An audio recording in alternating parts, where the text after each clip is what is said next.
Smuggling sa Sibuyas, pinaiimbestiga ni Pangulong Marcos sa DOJ at NBI. Bongbong, isang taon na po. Ngayon, ganyan pa rin ang anunsyo niya. July 4 po. Ayan na naman sasabihin po niya. Now, how long does it take to investigate? If you are the president and you have the power and you can command the NBI, even the AFP, to get involved. Ano ba yung narinig natin ng mga hoarders daw, mga bodega, ni-raid po daw ng ating mga otoridad. What has happened? Give us an update, Bongbong Marcos. Nothing. You are just completely incompetent. Well, I don't know if you have anything to add there, Kaado. Well, pagod na ako dyan eh. Oo nga eh. Pagod na ako. But of course, actually, may mga nila-lined up ako suggestions kay Larry Gadon regarding how he should advise BBM about poverty alleviation using dyan sa field ng agriculture and fisheries, no? So, I just have to wait until that time comes. Kasi wala eh. Lutang na lutang talaga ito. Wala nga eh. Wala eh. Alam mo, ngayon ako naniniwala ka, Mentong, doon sa kasabihan na ang laki sa layaw, karaniway hubad. Wala eh. Yeah. Wala. You can't squeeze blood out of this turnip. He's just learning things sa meetings and making decisions on top of presentations by people na niloloko-loko siya. Dito sa ekonomiya natin, sa programa, I was able to take 3 hours of Congressman Paras radio program on last Friday, last Monday, and yesterday. And I was explaining to the people kung ano na nangyayari sa atin ngayon. At ano nangyari sa atin ngayon? Bakit? Tayo, ginagawa tayo ni Marcos from agricultural economy, papunta tayo sa, ang ano kasi, sa economics kasi Mentong, sa macroeconomics, you transition from agriculture, no, to industrialization and then to service economy. Paano nangyari na dumiretso tayo sa service economy? Sabi ko, alam niyo ba kung kailan nagsimula yan? Nung EDSA Revolution, Nung EDSA Revolution. Marami kasi hindi nakakaalam sa vision ni nung old Marcos. Ngayon, 11 industries powered by low electric rates. Yun ang engine for growth, no? Why? Because the lower the electricity is, the foreign investors will come. And when we were working towards, asa na ho mga factory natin ngayon? Nawala na. Bakit? Kasi nung natanggal ho si Marcos, tapos na naman yung Bataan Nuclear Plant. Alam nyo ba, kung fired up ni Cory Aquino yung Bataan Nuclear Plant, we would have reduced our dependence on imported fuel and oil, no, to as low as 34%. My God. Tapos, wala pa malampaya nun, wala pa malampaya. Hindi ho, what she did was the opposite. Because nakialam ang mga Amerikano. Ayaw talaga ng mga Amerikano tayong umunlad. Ayaw ng mga Amerikano tayong magkaroon ng industriya.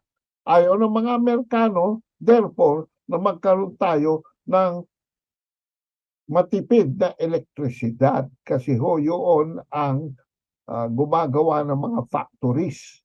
No? At ang hina-hina ho ng service economy natin ngayon, kasi ang service economy natin ngayon is servicing foreign countries outside the country.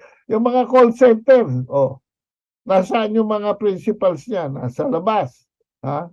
Yung mga pogo, okay. nasa labas. Yeah. You We know, have to move on. our service Sige. economy, walang sinusuportahang industries. Well, by the way, Kado, when you say service economy, hindi lang po yung trabahador sa restaurant, mga tourism services, and so on. But the banking industry is a financial service industry.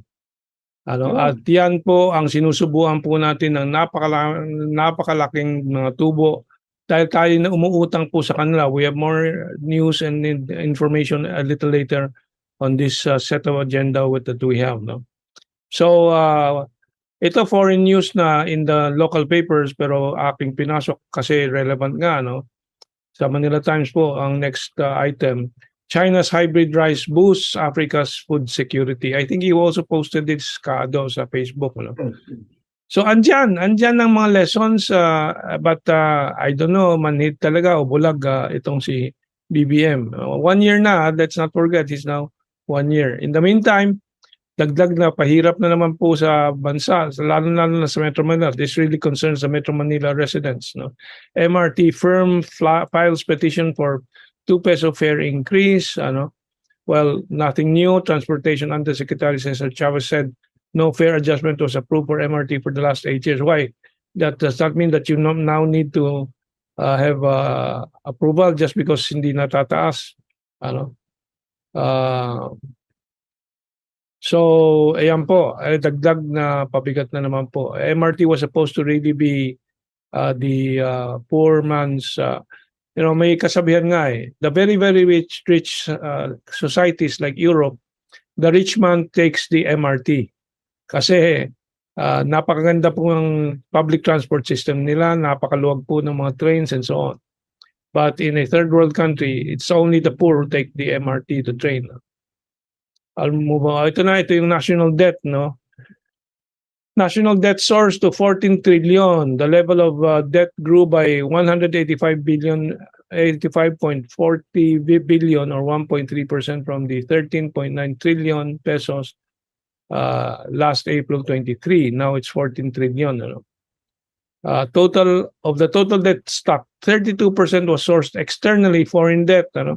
68% were domestic borrowing. So makikita po natin yung mga Banco PI, yung mga Metrobank, yung mga PNB, yung mga Security Bank, yan po ay kumikita ng napakalaki mula sa atin at sa mga utang po natin. That's why they don't want to change the system.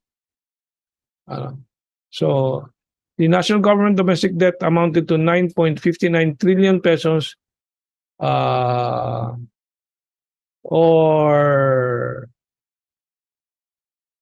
1.4% higher compared to the end of April of 2023 and April 2023 level. Anyway, so ayan po. Now, how do you bring this down? Of course, that is the appropriate question. How do you bring down the national debt? Sa pagtitipid, meaning austerity ng gobyerno. I keep repeating this in our discussions dito, di ba? You have heard me before in our last discussion, previous Wednesday and so on. I always talk about austerity and frugality ng gobyerno. Now, how can you have austerity and frugality when you waste so much money like in the Department of Tourism scandal ngayon sa fiasco ni Frasco? That's just one that has been exposed lately. It's a long list, long line of losses to government from all this corruption. We don't know what the estimate is, pero of course, with a 5.7 trillion budget na, hindi po tayo magugulat kung 1 trillion po dyan ay nawawala sa corruption po ng gobyerno. Yan po ang aking sinasabi, Kado, walang solusyon dito kundi revolution, a social revolution which can be made peaceful if it is a revolution conducted from the center like Marcos did. But this time with the military. Kasi yung nasa Malacanang ngayon po ay kalaban ng taong bayan, kalaban ng kapakanan ng taong bayan.